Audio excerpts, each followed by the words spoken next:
Otep, bien-aimés frères et sœurs, vous connaîtrez la vérité et la vérité vous affranchira. Ça, c'est pas moi qui le dis, c'est la Bible qui le dit. Mais moi, je vous dis mieux. Vous connaîtrez la vérité historique, notamment celle de vos ancêtres kémites, et vous aurez une vision globale de ce que c'est que la vraie souveraineté politique.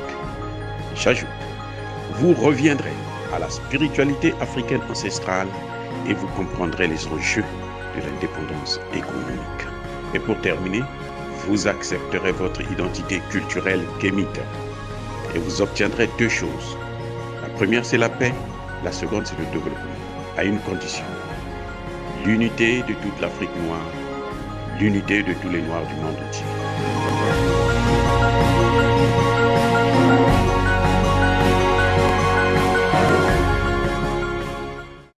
Otep à tous, bienvenue sur la chaîne des panafricanistes par essence, par conviction et par excellence. Celle des citoyens kémites par nécessité et obligation de combat. Nous sommes une chaîne qui n'est guidée que par nos ancêtres et rien que par les ancêtres qui appartiennent à l'égrégore du monde noir. Par conséquent, nous ne croyons en aucun Dieu venu de l'étranger. Toutefois, il nous appartient de préciser ce qui suit. Cette vidéo n'est aucunement destinée à inciter à la haine ou à la violence. Nous menons un combat politique, géopolitique et géostratégique.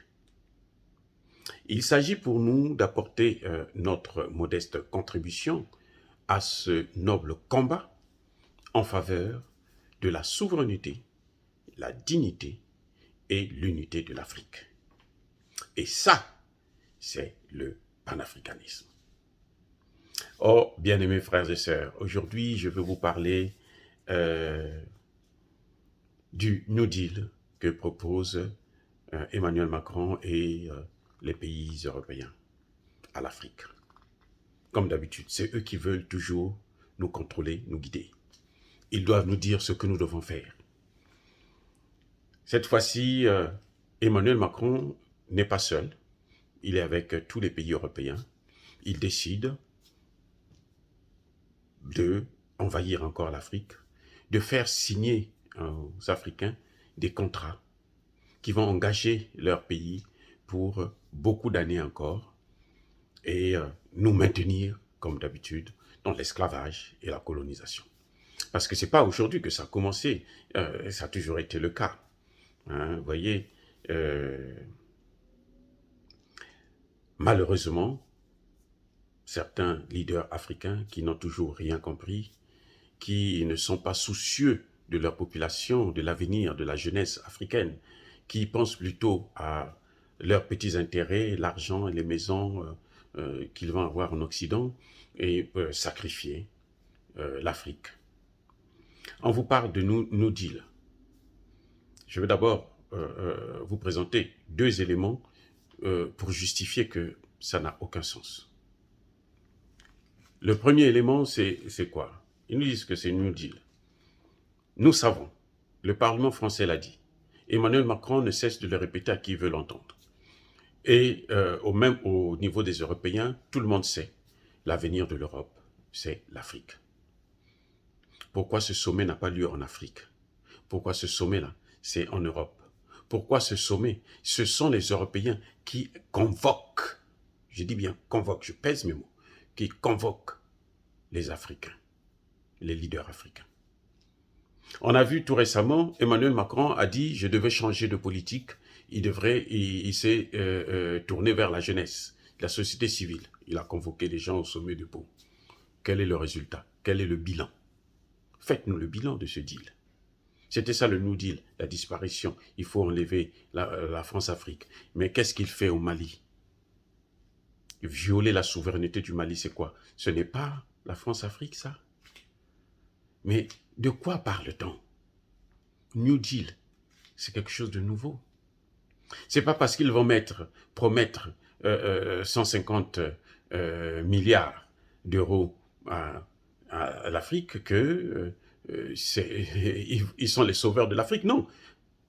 Et vous savez que ces 150 milliards-là, c'est d'abord et avant tout, essentiellement d'ailleurs, pour la protection de l'environnement. Mais qui a détruit l'environnement? Est-ce que ce sont les Africains? Ce n'est pas une aide, c'est eux-mêmes qui sont en train de se protéger parce qu'ils savent que leur vie en dépend. Donc ils veulent se protéger après avoir tout détruit et maintenant ils veulent nous mettre dans le lot pour qu'on puisse travailler là-dessus. Et ils vont faire croire aux chefs d'État africains qui malheureusement n'ont toujours rien compris que c'est de l'aide au développement. Le développement, c'est pas ça. Le développement, c'est l'industrialisation. Le développement, c'est que les Africains puissent transformer leurs matières premières chez eux et qu'eux, ils viennent acheter chez nous. Alors que maintenant, nous voyons que c'est eux qui commandent, qui dictent les prix. C'est eux qui imposent les prix à l'Afrique. Donc ça, c'est pas un New Deal. C'est encore une autre comédie dramatique qui va encore causer beaucoup de dégâts, beaucoup de morts, encore aggraver le chômage en Afrique. Donc les chefs d'État africains veulent vendre l'Afrique pour 150 milliards d'euros. Toutes ces matières premières, ça vaut 150 milliards d'euros. Mais attendez, ils se moquent de qui? Ça c'est un. Ils ne font pas, ils n'organisent pas ça en Afrique. Ils convoquent nos chefs d'État pour venir signer des accords là-bas. Deux, vous avez déjà vu quelqu'un qui négocie avec vous. Il a l'arme à la main. Vous voulez négocier d'égal à égal. Gagnant, gagnant. Je n'ai jamais entendu ce mot-là dans la bouche d'Emmanuel Macron.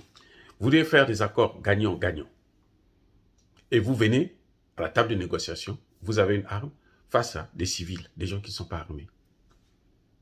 Mais on a vu comment l'armée française, face aux civils au Niger, a tiré. Ils disent que c'était des sommations. On croyait que c'était des oiseaux qui allaient tomber. Mais non, ce sont des êtres humains qui sont morts. Des tirs de sommation seulement. Des tirs de sommation, ils ont tué.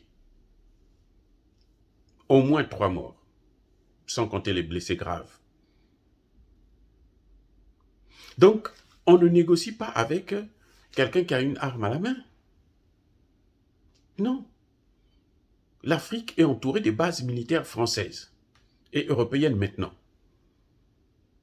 Et vous nous dites que nous avons un New Deal? On va mettre en place un New Deal? Ça veut dire quoi? C'est se moquer encore des gens. Si New Deal il y a, mais commencez d'abord par déclarer le franc CFA nul. Surtout que l'usine qui fabriquait le franc CFA vient de cramer. Une bonne partie en tout cas. Ce symbole, vous ne comprenez pas, c'est le siège même de l'esclavage. Et c'est le siège, la base du sous-développement qui est là.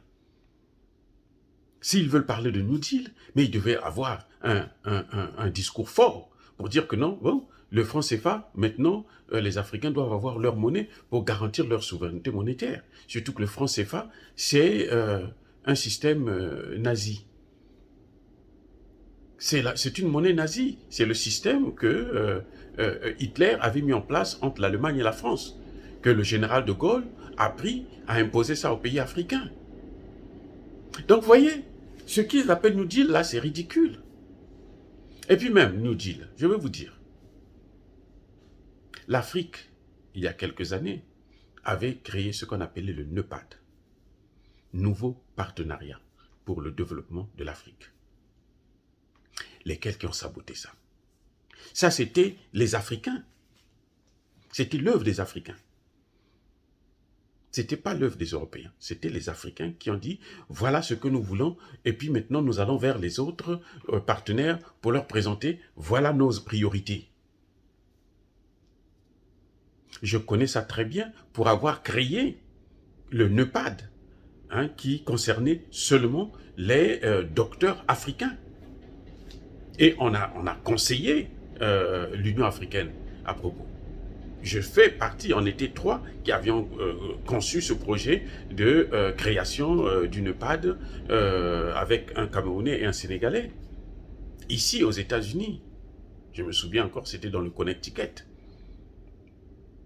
Donc, nous avons créé ça et nous avons, ça a englobé beaucoup de docteurs africains. L'erreur, c'était parce que, bon, ça concernait que les docteurs. Peut-être que c'est ça qui était... Mais à l'époque, nous, on avait pensé que on va prendre d'abord l'élite.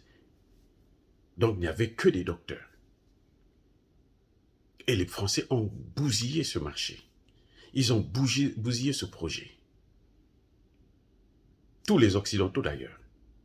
Et maintenant, ils veulent nous proposer un New Deal. Mais New Deal, ça commence d'abord par la souveraineté des États africains. La seule chose que l'on demande, montrez-nous au Mali que, bon, ben, écoutez, le Mali, nous ne pouvons plus, nous ne devons plus rester, vous ne voulez pas qu'on soit là. Nous, on repart en France, pas aller s'installer au Niger, et puis venir violer tous les jours l'espace aérien du Mali, tous les jours qui passent. Des avions français passent, viennent. La provocation. Et ça, vous appelez ça New Deal? De quel New Deal vous parlez? Et les États africains vont aller là-bas pour aller, quand ils vont sortir de là-bas, ils vont faire des déclarations pour condamner les coups d'État, pour condamner Assimi Goïta et Choguel. La seule chose qu'ils vont faire, c'est ça. Le New Deal, là, quand vous entendez parler du New Deal, c'est ça. Ils ont mis l'argent pour que les chefs d'État africains puissent venir. Parce que les chefs d'État africains savent, il y a eu la réunion de l'Union africaine, ils n'ont pas posé le problème d'Assimi Goïta. Ils ont seulement dit, nous sommes contre les coups d'État. Mais ils n'ont pas parlé de coups d'État institutionnels aussi.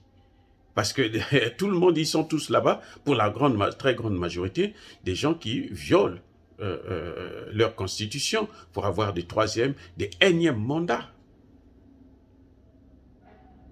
Donc, et tout ça, c'est parce qu'ils sont soutenus par la France. Ils sont soutenus par les pays européens. On a vu comment la France a utilisé la CEDEAO pour prendre des sanctions qui sont non seulement illégales, illégitimes, mais inhumaines contre le Mali. Et si le Mali aujourd'hui est consciente, mais la seule chose qu'ils ont à faire, c'est sortir de la zone franc CFA. On va dire quoi? De quel New Deal parle-t-on?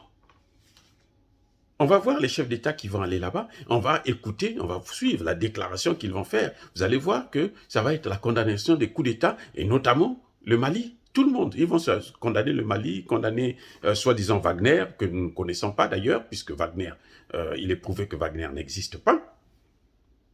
Mais quand même, ils vont nous amener dans ce genre de relations pour nous mettre en conflit entre nous. Regardez comment ils ont divisé le Mali et les pays de la CEDEAO. Heureusement qu'il y a l'Algérie qui a soutenu, qui soutient le Mali, la Mauritanie, la Guinée, et aujourd'hui le Burkina Faso qui a perdu, le Kaboré, le signateur de ces sanctions, il a perdu le pouvoir parce que la population burkinabé est solidaire au peuple malien.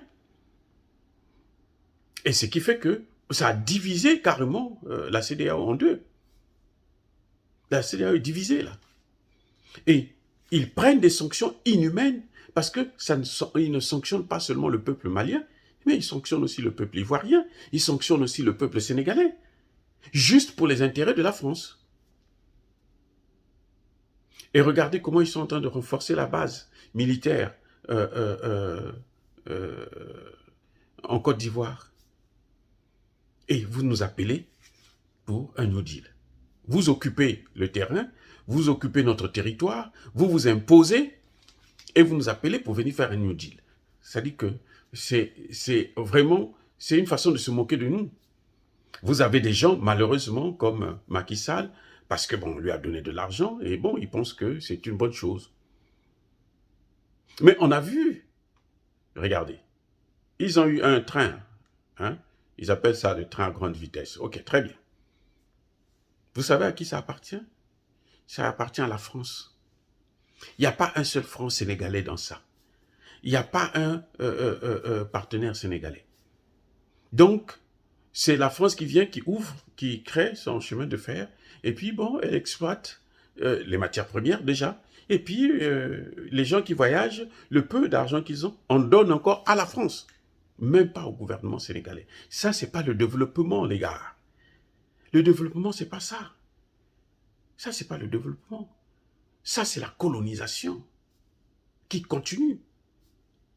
Et c'est ça ce qu'ils vont venir nous proposer. Maintenant, cette fois-ci, ce n'est plus seulement la France, c'est tous les pays européens. Mais l'Italie l'a dit, même si maintenant elle n'en parle plus parce que bon, ils ont fait un deal avec la France pour que bon, tu te tais et puis toi aussi tu auras ta part de gâteau. Et puis c'est tout. On continue avec l'esclavage monétaire, le nazisme monétaire. Tant pis. Ce sont des Noirs, on peut les massacrer, il n'y a pas de problème. Et c'est ce qu'ils sont en train de faire. Et là, maintenant, c'est tous les Européens, l'Estonie, la Roumanie, tous ces petits pays-là qui ne valent pas grand-chose à l'échiquier international, vont maintenant aussi nous coloniser encore pour renforcer la France. Non, ça suffit. Je crois que les dirigeants africains devraient réfléchir à 2 fois. Parce que nous sommes à l'ère du Verseau. C'est l'ère où cette injustice ne pourra plus continuer. Et que quiconque continue à se maintenir dans cette position-là, où il faut faire la prédation, la mainmise sur les matières premières africaines, il faut contrôler les Africains, les populations africaines. On a entendu Emmanuel Macron qui rentre même dans nos chambres pour dire que non, écoutez, vous devez faire 2 enfants, les femmes africaines font trop d'enfants, ainsi de suite. Ça, c'est fini. Ça, c'est fini. Et le gouvernement malien est en train de nous le prouver. Dire ça, c'est inciter à la haine? Non. Ça, c'est mon message concernant le panafricanisme. Nous sommes une force tranquille. Ya Bakolerve, Ya Malembe, j'ai dit.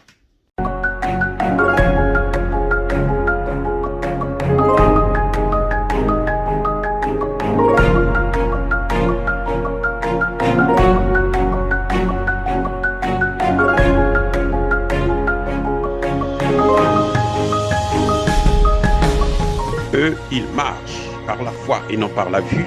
Mais moi, je vous conseille vivement de marcher par la connaissance scientifique et historique, notamment celle de nos ancêtres kémites, par les 5 sens et par l'intelligence. Otep, vive l'Afrique éternelle et que Dieu vous bénisse. Abou Apia.